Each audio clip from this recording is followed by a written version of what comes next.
Hem yorgunum biraz da suskun, sabah olmaz gönülde yar sancım var. Hep dargınım biraz da kırgın, neler oldu ruhun doymaz. Gözün görse gönlün bilmez, her ayrılık bir başlangıç. Bu gidişle sonum olmaz. Neler oldu ruhun doymaz, gözün görse gönlün bilmez. Her ayrılık bir başlangıç, bu gidişle sonum olmaz ya. Ama dön desem, seviyorum seni gel desem, seni nasıl özledim bir bilsen. Ama dön desem, seviyorum seni gel desem, seni nasıl özledim bir bilsen.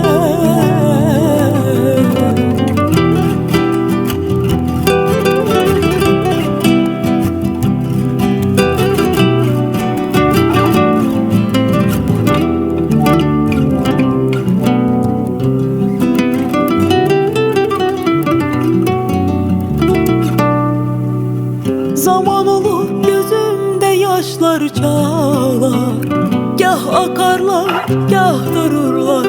Bir an olur dilimde sözler ağlar, ben aşk derim hüzün olurlar.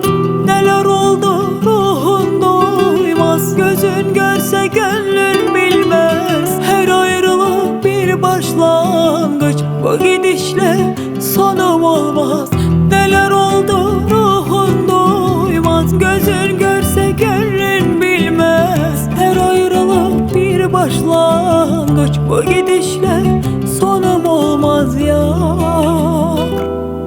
Ama dön desem, seviyorum seni gel desem, seni nasıl özledim bir bilsen.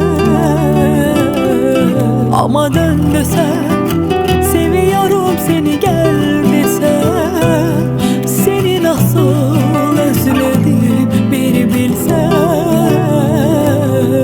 Ama dön desem, seviyorum seni gel desem, seni nasıl özledim bir bilsen.